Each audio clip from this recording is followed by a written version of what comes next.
We've been attacked by this virus, and we're asking our fellow citizens to do extraordinary acts. Dr. Acton just signed a stay-at-home order for all Ohioans. If we don't do it right,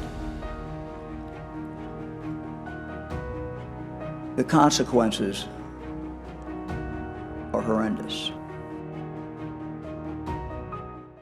To say that the timeline was a bit chaotic at first would likely be an understatement, and that is because this was something that really wasn't on anybody's radar for anything upcoming until it was already happening. And then just the intensity of the meetings, the intensity of the time, and the reality of it became more and more real. And then in the end of March, when we started seeing our first cases there in Ohio, that's when it was like, okay, it's gonna be a long few months. I don't know if any of us expected it to be a long 8 months. I think that's about where we are right now, but it's been a grueling 2020.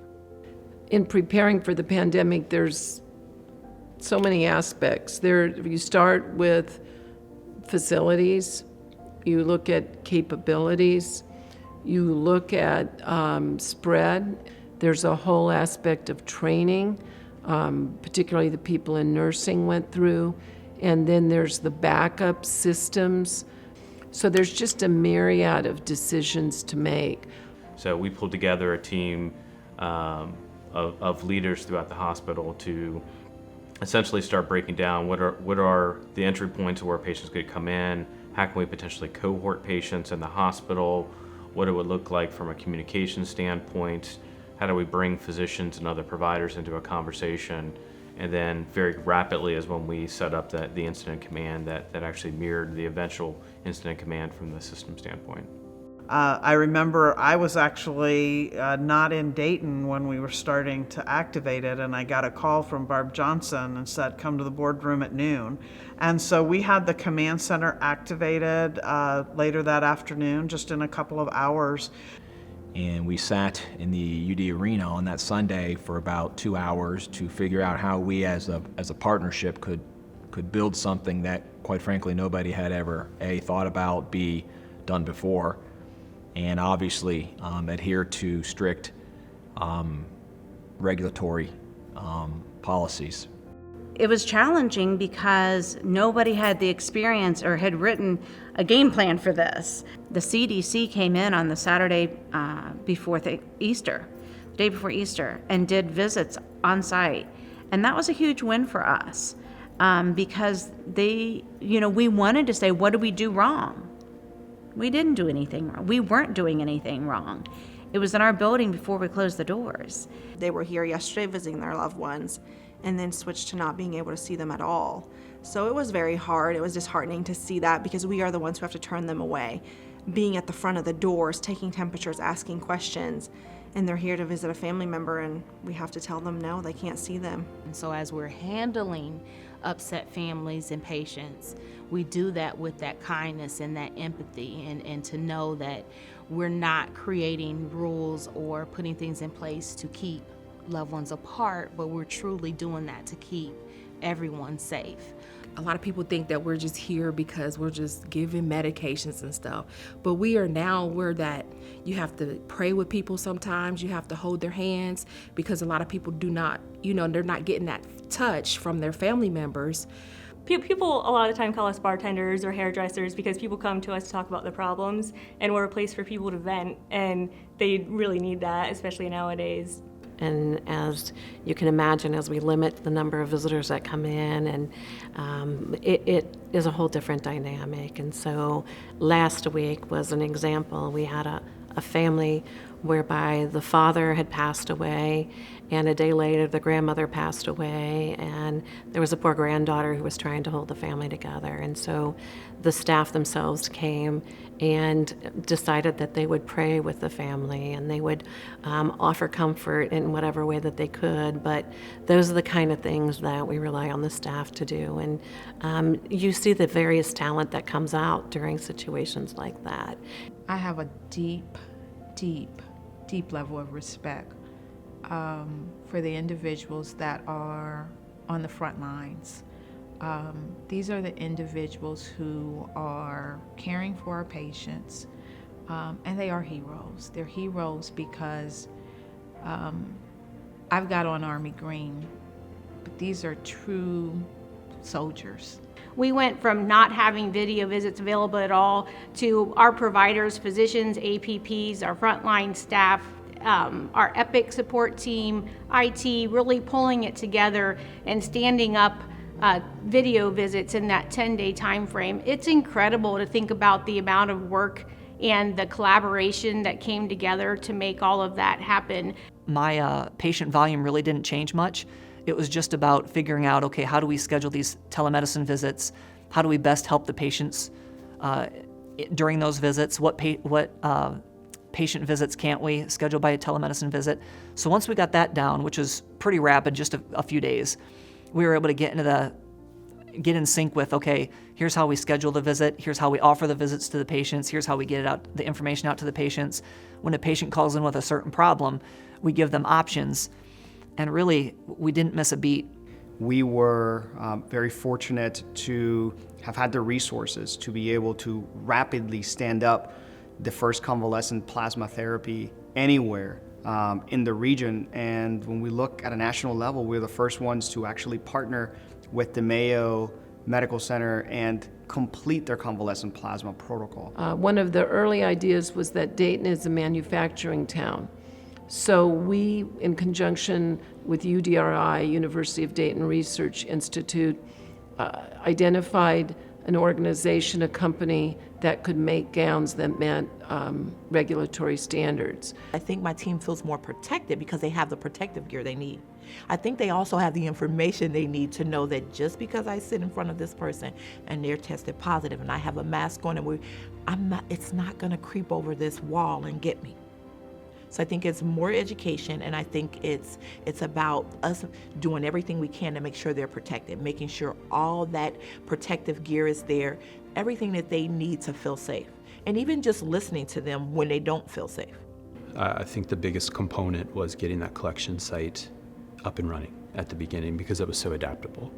And that's really something that I have been involved in each of the collection sites that has opened up since then. So I was involved with the University of Dayton students coming back into session. I've been involved with our Edison State Community College testing, and now I'm involved with the University of Dayton collection site for the students returning in January. And these have all been evolutions of the original collection site.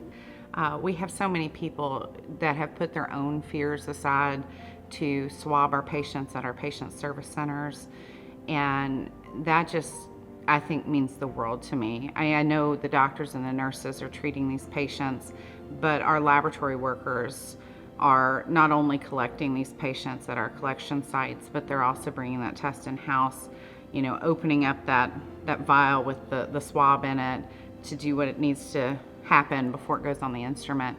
So I do think that they are heroic. We've gone to universities, we've gone to businesses, helping with temperature screenings just to make sure that our businesses in the community stay open safely. I think everybody has a different time in their lives where something like this or an event occurring becomes real for them, such as a pandemic.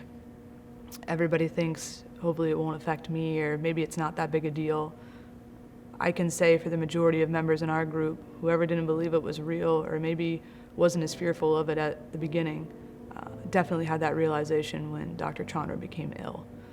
You know, he was somebody who was healthy, he was a marathon runner, he had no comorbidities. So for anybody to think that it can't happen to anyone, you know, there's the proof right there that it can. So, you know, we constantly continue to care for these patients, hoping that we don't have any more Dr. Chandras, and keep his family in our thoughts and prayers, and hopefully can forge ahead. But our group probably won't ever be the same, you know, without him. What we continue to hear from the clinicians going into the sessions day after day or into the community is that they just feel an extra level of exhaustion that is different than they've ever felt. And I think everybody can relate to that. One thing that's been very consistent has just been the ups and downs. And while it's good one day, the next day you might have to do some, you know, mental coaching and some reassuring of people, because it's just, everybody's tired too. You know, people have had to work extra shifts just to try to make sure the patients are taken care of. You know, I have not had a weekend or a day off since the middle of August. And so, you know, you just have to keep your energy, and you have to make sure that you're picking up the people next to you, because, you know, they may be smiling and laughing, but they could be just absolutely exhausted from being here so much. I wish that I could wear a GoPro for just 4 hours of my day for people to realize the stress that us nurses and the PCTs and our respiratory therapists go through every day. I've wanted to be a physician since I was 5 years old. I have no idea why. It was just something maybe God put on me that, you know, I feel like this is my calling, this is what I'm supposed to do. And I never in a million years figured that I would be in a pandemic and literally have my life on the line. There have been physicians that have died, respiratory therapists, nurses. And so to willingly walk into work knowing that I can contract the virus that can kill me is very scary. One of my psychiatrists happens to be a pediatric psychiatrist, and he was treating a child that happens to be one of his mother is a nurse, and this kid would cry every time his mom would come home. I mean, just bawl. And our psychiatrist was able to talk to this child and get him through it. And what it basically boiled down to was that the child was watching the news, and he was certain that his mother was going to die every time she went to work. My husband drove down with me to UD Arena, and that's when I got tested. And my oxygen level, I believe it was in the 70s, because I had a little spot checker at home. So I sat up to sleep, and I kept waking myself up having apnea, but I was convincing myself that I would be okay. And that morning, when I woke up, I had gotten my oxygen up to 90%. So in my mind, that was okay. And then that morning, it had dropped to 84%, and my daughter took me again to the emergency room. I was in my room alone a lot because the door was shut, and I would just keep coughing, and I knew that I was having periods of apnea when I would fall asleep because I would wake up gasping and coughing. And that's when one of the critical team members came. It was a nurse practitioner, and she said, "We really need to take you to ICU, and we really need to intubate you." And then I was intubated for 16 days and almost didn't make it. At one point, my oxygen level was 70%, maxed out on the vent, and they called my family and said, "You need to get here and see her one last time because she's not going to make it through the night." My family said they were all sitting on the couch just waiting on the call to say I was gone, that I had passed away. And Dr. Pitts called and talked to my husband and said, "You know, we want to try this. What do you think?" And of course, my husband said yes. And that's when I started to get the treatment. Everything happened just so smoothly, and I got the medication, and I really think that's why I'm here today.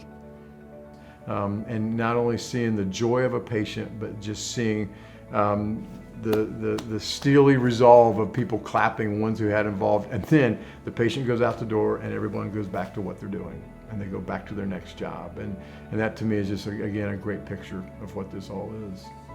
We hear about the poor outcomes. We have a lot more positive outcomes, and we need to take the time to kind of take pride in what we're doing to care for those individuals, because we're just doing amazing work. We have led this region in so many different treatment protocols and how we're dealing with the COVID population. We've got it. We've got it. Together we're going to be stronger no matter what this brings. We have this great team and great caregivers that are coming in every single day. I don't think we're ever going to forget this now. I hope we don't. It's, in some ways it's a gift. It's a gift in terms of letting us know what we had and what we'll have again. And may we never take that for granted. We will get through this. We can't anticipate every nuance, but I have ultimate faith in this organization, and this organization is comprised of tremendous people, and I don't doubt that they will get there. I think someday we will all look back and remember exactly where we were and what we were doing. It's that impactful and that unforgettable. But we've talked about a lot of the learnings, and my hope is that we will remember those learnings and be better for it.